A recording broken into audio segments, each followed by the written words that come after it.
এমন একটা জায়গায় চাকরি করি, শুধুমাত্র আমার স্যালারি ছাড়া দেখি বাকি সব হিসাব নিকাশ কোটি টাকায় হয়।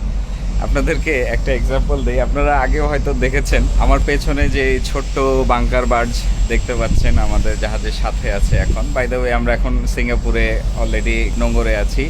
আমরা এবার খুব শান্তিপূর্ণভাবে চায়না থেকে সিঙ্গাপুরে আসছি, কোনো ওয়েদার সমস্যা ছিল না, কিছু ছিল না, একেবারে স্মুথলি।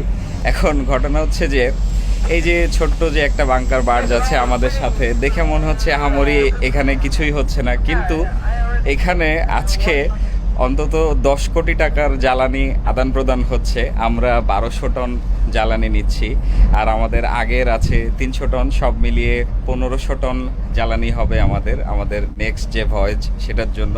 তো দেখে আসলে আহামরি কিছু মনে হয় না, এইটা জাস্ট 6-7 ঘন্টার একটা অপারেশন। এই 6-7 ঘন্টার মধ্যে মোটামুটি 10 কোটি টাকার লেনদেন হয়ে যাবে এখানে।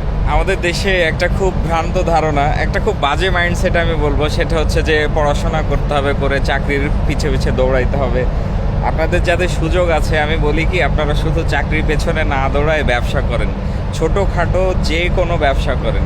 এই যে আমার আশেপাশে এখানে দেখতেছেন, এই যে শত শত জাহাজ, এখানে হাজার হাজার কোটি টাকার ব্যবসা, সেই জায়গায় আমরা সামান্য কিছু বেতনে চাকরি করতেছি। সো এইটাই হচ্ছে চাকরি আর ব্যবসার ডিফারেন্স।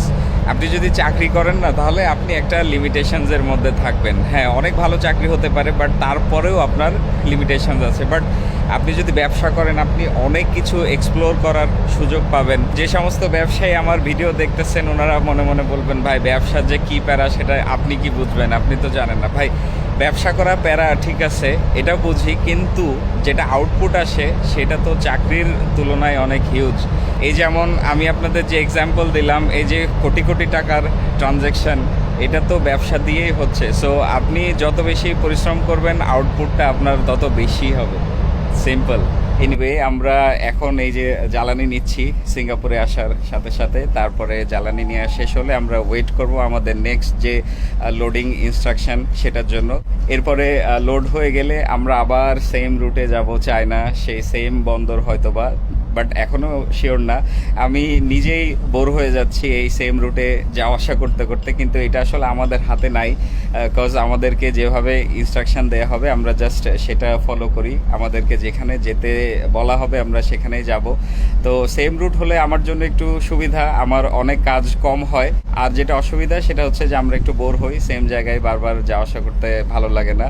একটু ভিন্ন ভিন্ন বন্দর হলে, ভিন্ন ভিন্ন রুট হলে আরও একটু এক্সাইটিং লাগে, একটু অ্যাডভেঞ্চার ফিল হয়। বাট এটা আমাদের কাছে এখন ডাল ভাত হয়ে যাচ্ছে এই চায়না সিঙ্গাপুর যাওয়া আসার ব্যাপারটা। এনিওয়ে, আমি আপনাদেরকে ইনশাল্লাহ আপডেট দিব।